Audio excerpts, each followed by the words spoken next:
एकनाथ शिंदेंनी आमदार संजय गायकवाड यांचा राजीनामा घेतला पाहिजे असं म्हटलेलं आहे संजय राऊतांनी। गायकवाड यांनी मतदारांबाबत केलेले वक्तव्य हे गंभीर असल्याचं संजय राऊतांनी म्हटलंय। मुस्लिम समाजाचं काय मला कळत नहीं, कहां से तुम्हारे फतवे आते हैं, क्या वोटिंग करते, क्या डरपोक लोग हैं तुम, क्यों डरते हैं? हाँ, अरे मेरा जाहिर सवाल है मुसलमान लोगों से, जो लोग फतवे निकालते ना उनको बोला जरा फतवा निकालने से पहले जो पार्टी को फतवा लेकर आप भला करना चाहते वो पार्टी से कमिटमेंट करो कि कितने मुसलमानों का भला करेंगे, कितनों को नौकरी देंगे, कितनों को रोजगार देंगे, फिर मांगो ना फतवा उनका।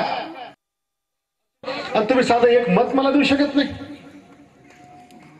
फक्त दारू, मटन, पैसे, अरे 2-2 हजारात विकले गेले मायले भाडे, 2-2 हजारात, 5 हजारात, याच्यापेक्षा तर राजा बरं झाल्यापेक्षा। जे आमदार आहेत शिंदे गटाचे त्यांचं वक्तव्य मी अधिक गंभीर मानतो। या महाराष्ट्रातल्या कोट्यावधी मतदारांना जर कोणी वेश्या म्हणत असेल तर त्यांचे जे नेते आहेत एकनाथ शिंदे यांनी त्यांचा राजीनामा घेतला पाहिजे।